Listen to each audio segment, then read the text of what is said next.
Welcome back to Heal Your Roots podcast. On today's episode, we have Caitlin Harrison, marriage and family therapist and newest member of our team. Caitlin shares how she uses EMDR to help treat trauma, specifically religious trauma, family wounds and upbringing, and her work with couples. You're not going to want to miss this episode. Please remember to like, share, and subscribe. Welcome back to Heal Your Roots podcast. I'm so excited for today's guest. She is one of our newest therapists at the practice, Caitlin Harrison, marriage and family therapist. Caitlin, thank you so much for joining us today. I'm excited to be here, excited to get started with the practice too. Awesome. So we always start these episodes with really diving into the therapist's background. So if you can kind of share what made you become a therapist and kind of your journey along that way. Yeah, so marriage and family in particular, I sought that out for my master's program because for me, that's when I saw a lot of my just growth in life. And that's when I was able to really kind of discover who I am and what's important to me. And so what I mean by that is when I was able to learn more about my family of origin, learn more about what I carried from how my parents raised me, from how being an oldest child affected me, and how I might be even carrying some of my own anxiety, maybe carried from my family in generations past. It kind of blew my mind and kind of took a lid off of me that I had on for a long time. And so that's what gave me my passion for this field in the first place, and that's what gave me the passion to seek it out. So That's awesome. It's funny because I also had that experience when I was going in for grad school with like counseling. I was like, oh, let's try marriage and family because I feel like it's pretty broad enough. You can work with kids, couples, families, and then as I was going through these classes too, I'm like, oh my god, our family and our relationships and different generations shape so much of kind of who we are and how we see the world and everything. So it definitely makes sense that that kind of like solidified it for you as well. absolutely, yeah. What made you want to get into therapy or psychology in the first place, if you don't mind sharing? Yeah, so like I said, therapy and self-discovery and digging into okay, I have this anxiety or these feelings that are holding me back, and where is this all coming from? And just talking about it over and over again with family and talking about it with friends wasn't getting me enough past it. And so therapy for me was one of the most important instrumental parts of moving me forward in my mental health journey. um and aside from that, I've just always been the kind of person that loves to study how the human brain works and human behavior and understand why we do what we do, and personalities. I was always into Enneagram, Myers-Briggs, doing anything I could to learn about who am I and who are you. And so I've always kind of had that bend anyway. So yeah. That's awesome. I used to love those personality tests too. I made everyone Yeah. take the Myers-Briggs. Do you know what your personality like the combo is, or if you feel comfortable sharing? Yeah. So I'm very borderline introvert extrovert. So I Uh-huh. always score very fine line between those two. I would say personally I lean more towards the extrovert, so that'd be the E, Mhm. and then S, so sensor, F for feeling, and then J. So yeah. Oh, ESFJ. Oh, I think one of my best friends is that. Yep. That's so Yeah, funny. it's supposed to be like the nurturer. There's all those different names for it. But Yeah. yeah, I was all into that all growing up. And then the Enneagram when that was big, which I think it still is, but always into that stuff. Yeah. Making my family members get into it too. So Yeah, I'm the INFJ. I remember when I first met my husband, I was like, here, take this test, give me the results so I can read everything about you. exactly. That's so funny. And so now that, you've graduated and everything, who do you enjoy working with? Like, what would you say is your specialty, your area of expertise that you want to continue growing in? Yeah, I love working with couples. Couples work is so near and dear and important to me. So whatever that looks like, I think every couple comes in with something a little bit different. It could be sexual issues that you're having in your relationship, or it could be we're mostly happy, but this argument always comes up and we want to finally get through it. Or it could be like everything's everything's bad and we've lost the spark and we don't know how to get it back, but we want to fight for it. Whatever couples are coming with, I love working with couples. And then individuals, individuals who are working through their own childhood wounds, people who are struggling with anxiety and how to cope with that, how to work through it, how to find what's triggering you, and how to manage that. Um, and then also people suffering from trauma. So I have an EMDR training that's really helped me work with folks who are struggling with PTSD and even just trauma symptoms, especially those with religious trauma. I've done a lot of research and trainings on people who are struggling with very strict upbringings or however religion could have harmed you, or faith transitions. So yeah, that's the ideal client that I tend to work with. Yeah. So there's like a nice wide range, but there's also a lot of overlap I see there as well, Mm-hmm. especially thinking about like those childhood wounds or even like that cultural religious aspect, how that might show up in a relationship as well with ourselves, Yeah. with a partner, other family members. So it seems like wide spectrum, but also specific pieces in between all of it as well. Mm-hmm. Mm-hmm. And so we don't have a lot of guests who talk about religious trauma, and I've never really worked with that specifically. Would you mind sharing a little bit more about that? Because I think that might be interesting for audience members to hear as well. Yeah, absolutely. It can come with all shapes and sizes. Um, when it comes to religious trauma, a lot of folks, a lot of us, were raised with a certain set of beliefs and expectations that our parents passed down to us, or just your culture passed down to you too, right? This expectation of having a certain set of values. Mhm. And when you start to question those, or um, you were once very solidly in that same camp, and then you start to wonder, oh, maybe that doesn't quite align with me anymore, maybe it used to and it doesn't now, it can really cause a lot of shifts in your internal world. Issues like self-trust come up a lot. Learning how to trust yourself is really hard when you shift your belief system, and when you have parents or a culture that's telling you, don't trust yourself, trust this Mhm. being that you don't believe in anymore, or um, your sexual identity, like maybe your religion and the belief system that you grew up in told you that your sexuality wasn't valid or your gender wasn't valid. That can cause a lot of pain and trauma up and through adulthood Yeah. that is really important to work through in order to experience freedom. So Wow. Yeah. And it's really powerful because it's this our entire kind of it's like a paradigm shift, right? When you kind of go away from everything you've known or learned and all these beliefs, everyone around you. So I imagine feeling almost like a black sheep or like being ostracized if it's not the same or your family might look at you differently. yeah, if you were told your whole life that if you love that person, you're going to go to a fiery pit, what kind of things is that going to trigger for you into your adulthood, right? If you had internalized that belief ever since you were too young to be able to decide if that was true or not, and you were going to accept that belief. So it comes in all shapes and sizes, and it's hard core identity stuff to work through. Yeah. So I think it's really important even to raise awareness around that topic. A lot of people, when they find out religious trauma is a thing, that's what I'm experiencing, Mm. and it's normal, even that's just like a huge piece of the work, like other people have this too, you Mm. know. Yeah. And something you said is teaching people to trust themselves because they've been Mm-hmm. taught to trust something external for so long.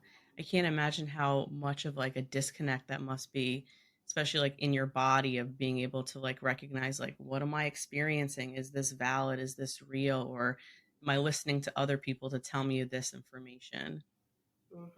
Yeah, like am I even supposed to connect to my body? My therapist is telling me I should connect to my body and trust my gut and know what my feelings are, and that those are important information, when the first however many years of my life, or even into adulthood, you could take on a religious belief system into your adulthood and then switch later in adulthood, right? um, when that belief system told me I should deny all of that, you're faced with this cognitive dissonance, right? Yeah. That's the term that we use in therapy a lot. Like, what am I true to? What do I think is true anymore? And it's a very disorienting feeling, and it helps so much to have someone with training in that, that can like guide you through those feelings, that can even just like validate that experience and explain a little bit of it and give you language to make sense of it. So Wow, it's really powerful. mhm. What made you, like, what pulled you into learning more about that, helping people through this particular type of trauma? I think when you ask a lot of therapists that, it's because you have personal experience navigating those kind of issues. So I'm pretty open about that too myself, is that it's been a lot of my work, is just that deconstruction process that we all go through, from childhood to adulthood. And when it is those like core heart value issues, that I used to hold this value so deeply, and now I'm questioning this value, my whole support system is telling me not to, but Mm, something in me won't let me not question it. um it's it was a it's a it's a hard, honestly, throughout the rest of your life, it's mm, hard to navigate that kind of transition. But it makes it so much easier when, for me, when I had words to put to it, when I had the mindfulness to know this is what's happening inside of me right now. I feel so disoriented right now. I don't know who I am right now, because my whole body is telling me, stay safe, don't question this, mm. don't wonder about this. And so it's just been a privilege for me to be able to learn all of this information about religious trauma, and about how um, changing faiths, or losing a faith, as Yeah. some communities might say it, affects you internally. But it's also been a privilege to work with clients through that. Mm. Thank you for sharing that. I appreciate it. Mm-hmm. I know it's vulnerable work, right? It's really deep and personal. So I really appreciate you sharing that piece of yourself. Mm-hmm. Mm-hmm. Absolutely. And so I know that's definitely a big part. Is that something that I know you said you've had training in EMDR that you use with clients through religious trauma, or is that something that you use for other types of trauma, or is it kind of like regardless of the type of trauma, EMDR is going to be like a really great go to? Yeah, so I love EMDR because sometimes talking through things and just getting insight about like why this affected you so much is very effective. Sometimes just having one of those light bulb moments in therapy, like, oh, this is why I've been believing this. My uncle said this to me when I was younger, and now I can let myself free of that. But sometimes you could talk it to death and it doesn't go away, and you still have the nightmares, you still have the panic attacks, whatever that might look like, and that anxiety shows up for you, or trauma symptoms show up for you. And EMDR actually kind of just bypasses the whole talk therapy. We call it a bottom up approach. So, um, a top down approach is I talk about it, I use my brain to make sense of it, and then eventually my symptoms fall in line with what my brain is thinking. But if symptoms are so intense and talking about it's not helping, engaging my brain and like why this is happening isn't working, EMDR works from the bottom up. So it can actually access the parts of your brain that are holding that trauma and causing your body so much distress, Mhm. and go from the bottom up, and your brain can file and make sense of the things that it hadn't been able to file and make sense of yet through EMDR.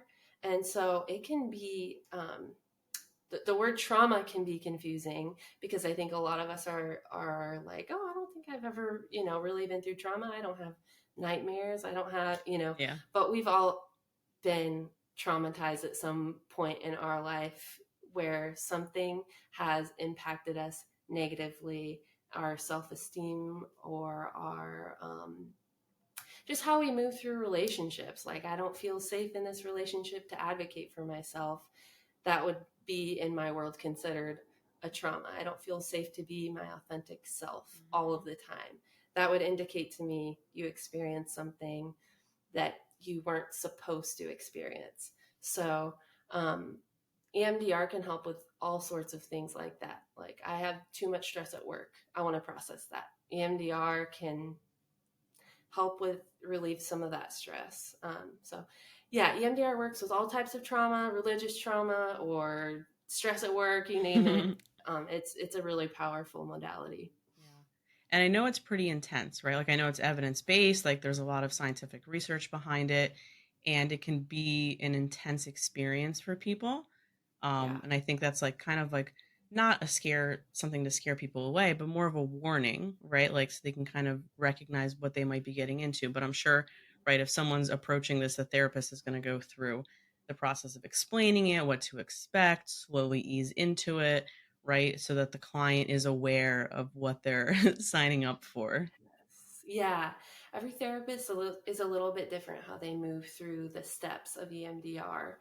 I spend a lot of time in those first two steps, which are making sure that the client has the resources that they need Mm-hmm. to be able to walk through the next several, where we're reprocessing, we're bringing up old memories, we are talking about the things that are really difficult to talk about.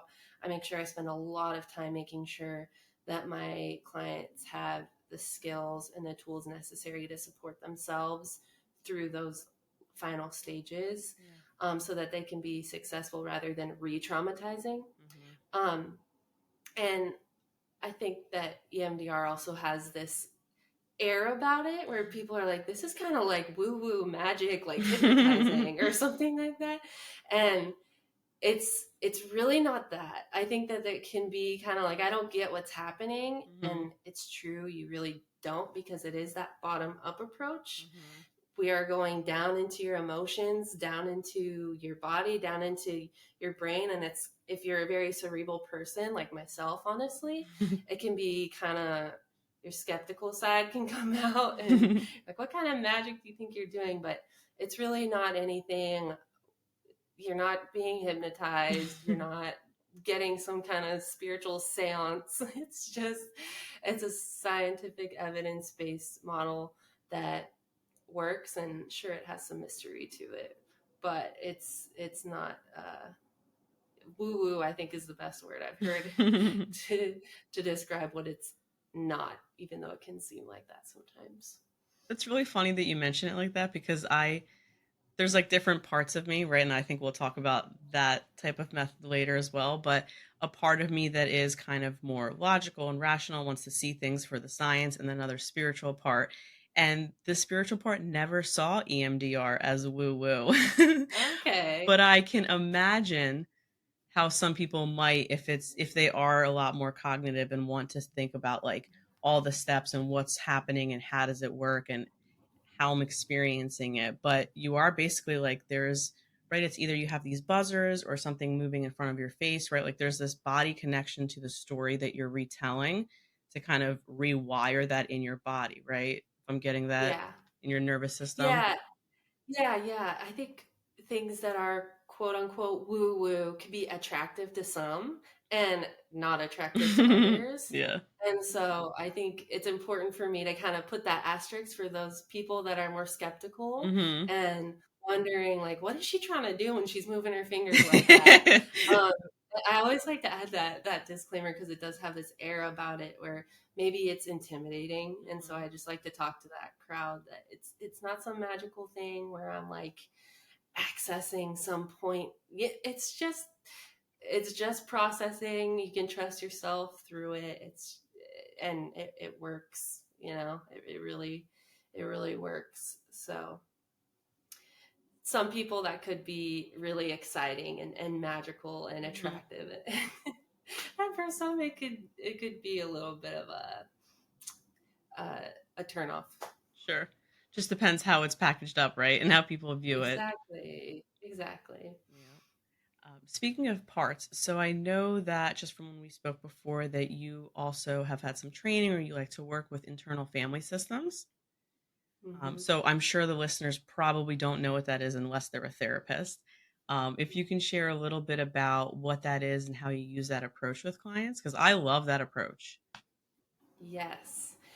So internal family systems is very powerful as well. So it helps you make sense of your internal world. So, how I see it, how internal families would see the internal experiences, that we're all made up of parts of us. So you've probably even said yourself, like, oh, part of me really wants to go to that picnic today, and a part of me just wants to stay at home in my sweatpants. So there you're naming two parts of you that want two very different things. And so EMDR would just, or IFS, internal family system, would help us kind of name those parts and make sense of those parts. So, one part of me really wants a promotion, one part of me doesn't. One part of me really wants to have kids, one part of me doesn't. Mhm. Sometimes I feel really confident and sure of myself, and other times I can't put words together to say what I want or how I'm feeling. So, IFS helps us get really curious about what those feelings and thoughts are, what parts of ourselves come up in certain settings. It helps us understand why they're coming up, to put ourselves back in charge of all of these parts of us. So we all have a true self that can sort of guide all of these parts that developed through all of our experiences and our childhood. Um, and it's really powerful language. It's really powerful to be in touch with, oh, my anxious part is coming out, and I know exactly what that part of me needs in order to keep it at bay. I know exactly what job to give it so that it's actually helping me. Believe it or not, my anxious part can help me instead of hold me back from what I really want. I love that. And I like to work. So I don't know if this is necessarily an IFS intervention or technique, but I like to do this with clients who have a lot of anxiety or a lot of worry and stress, like this internal dialogue that just does not stop. Is kind of like, all right, like, let's separate a little bit, right? How old do you think that this voice is? Giving that Mm-hmm. voice an age, a name, and the function, right? Like, because all of these roles serve something to help us, right? They all love us. They all want to do something good. They just may not be great at it or maybe maladaptive, but their function and purpose is to do something helpful. So, what do we think the purpose is of that voice? And I think the more people name it and give it an age and they can visualize it, it helps. Like, all right, so let's say, for example, Stacy's 12, and whenever this comes up, Stacy always starts getting really upset, right? So, what is she looking for? She needs attention, right? Or she's scared. So it's kind of like working with that other part of us and leaning into it instead of trying to shut it down or being upset or being even angry with ourselves for having that part of us. Yeah. Like, how many times has your partner left a dish in the sink and your anger is triggered? You're like, they don't care about me. You have these whole stories in your head about why they're the most evil person and they don't care about you anymore. And you've completely lost the spark. And they're not who they used to be because you saw a mug in the sink. And it happens to all of us, right? But I think that IFS can give us just language like, oh, my angry part's coming up. I can get curious about my anger. Oh yeah, my dad used to yell at me when I left a mug in the sink. And it always connects back to something, and Mhm. it's really helps build self-awareness, and also can be so what you were saying earlier, kind of separating yourself from your anxiety or your anger or whatever it might be for you, gives you a lot of relief as well. Like, I am not my anger. I am not my anxiety. That is a part of me that makes a lot of sense why it's here and it's trying to help. And it just gives you a little bit more space and a little bit more power back to say, that's not all of me. That's just a part of me. Absolutely. I think it helps build like compassion and empathy with yourself too. Mm-hmm. Totally. How do you like to sprinkle that in? Like, is that for particular clients with presenting issues that you like to use IFS, or just like anytime it comes up when someone is like really deep into their emotions or experiencing something over and over again? Yeah. I think every client's a little bit different. I'm always using it, no matter what client I'm working with, but it can look different based on which client I'm working with. Some people really like to name their parts, and they really like to spend a lot of time diving into like guided imagery and the metaphors. And some clients are just, they don't want to spend too much time um, flowering up the language, and they're just like, okay, yeah, I have an anxious part.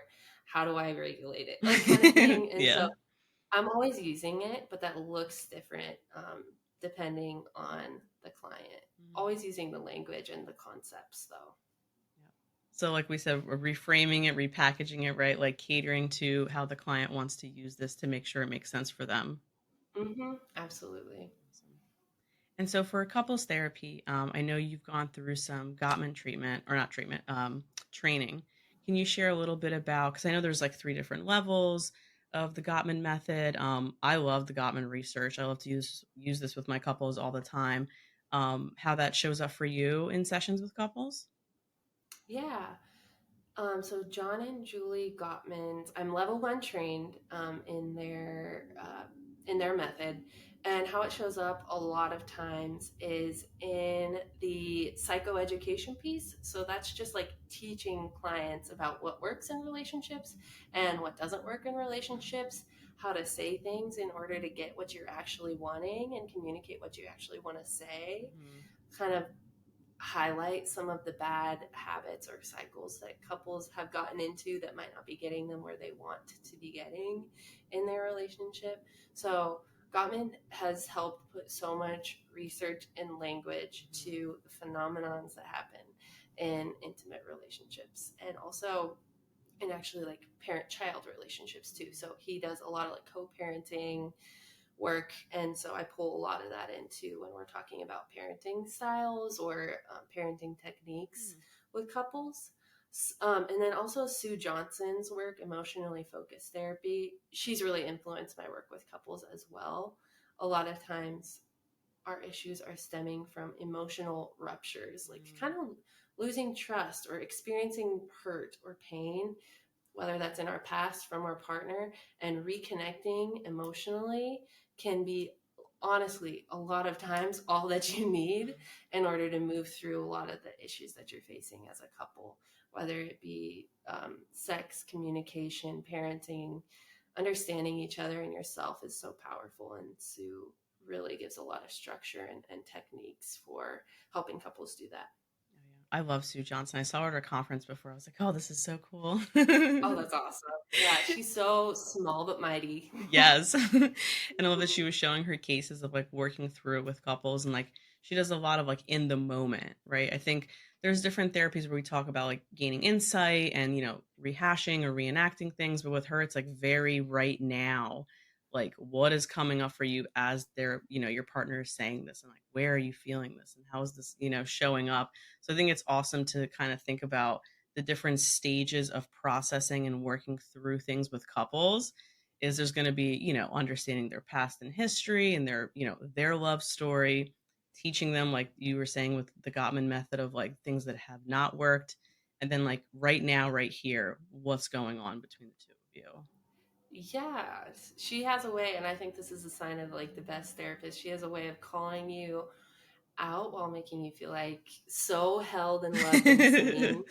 And or I mean, I've never experienced her as a therapist, but in the therapy that I'm watching, Yeah. with her, I think that is so powerful when your therapist can know you, see you, make you feel so cared for and understood, but also they're not going to let you get away with that thing, you know, they're going to make Yeah. you own what's yours, right?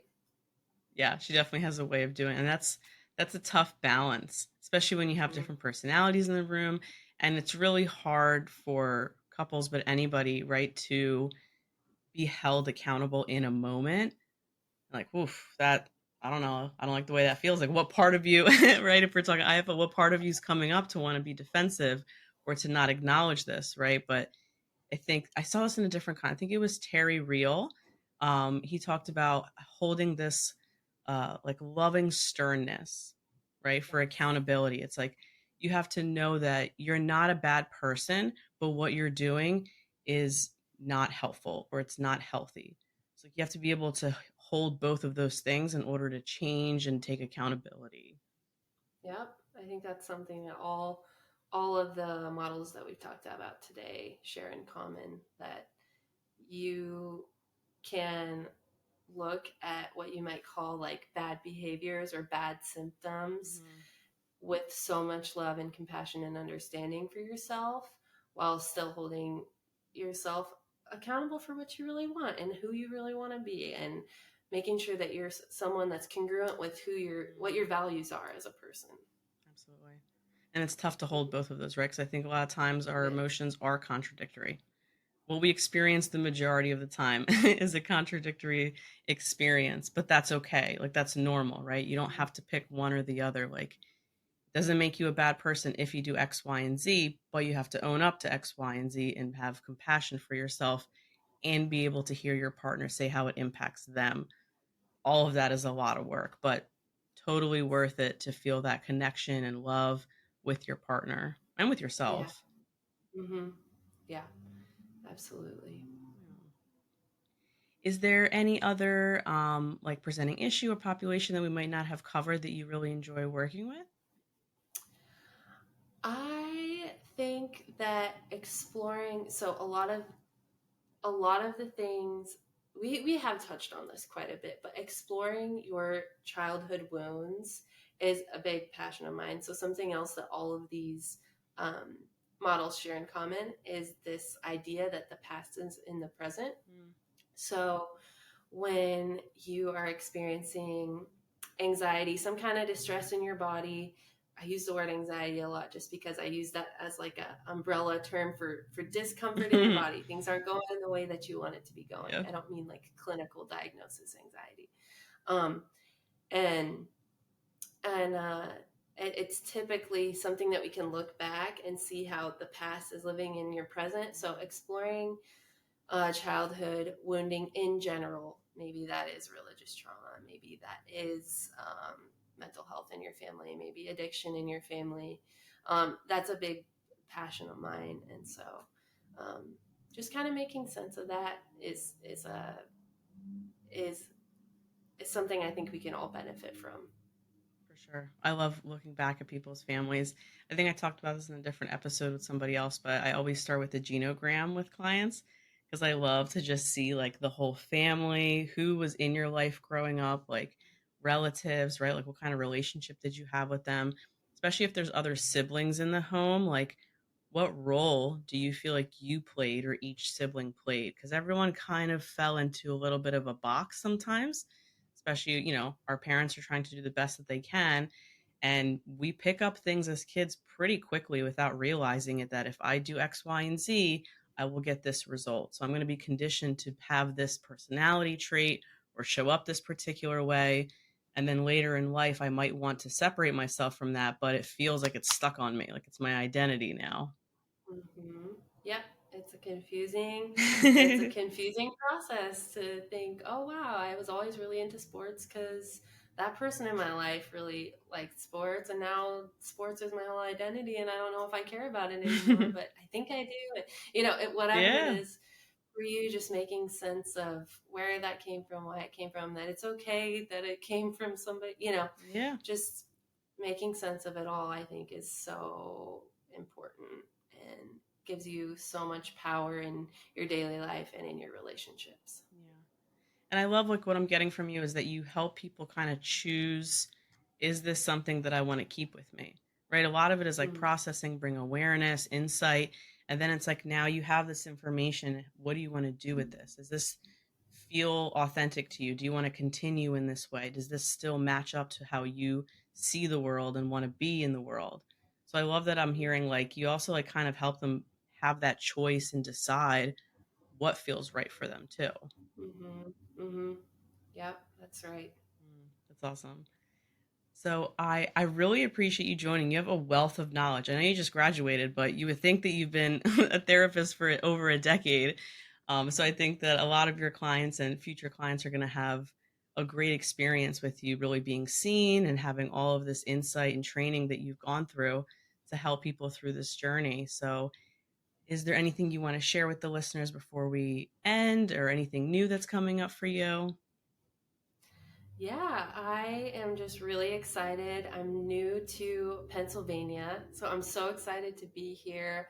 I already have fallen in love with, I'm in Pittsburgh. I'm already falling in love with the city of bridges and just the culture and the people here. So I'm excited to work with you all and excited to be here at Heal Your Roots and already feel so much support and openness from the team here. Oh, it's wonderful to hear. Thank you. I'm excited to have you join our team. If anyone is interested in working with Caitlin, you can head over to our website, healyourrootswellness.com, schedule a consultation, and we'll see if it's a good fit. Caitlin, thank you so much for being on today and sharing all your information and insight with us. Thank you. Awesome. If you've enjoyed this episode, please like, share, and subscribe. Otherwise, it's a wrap.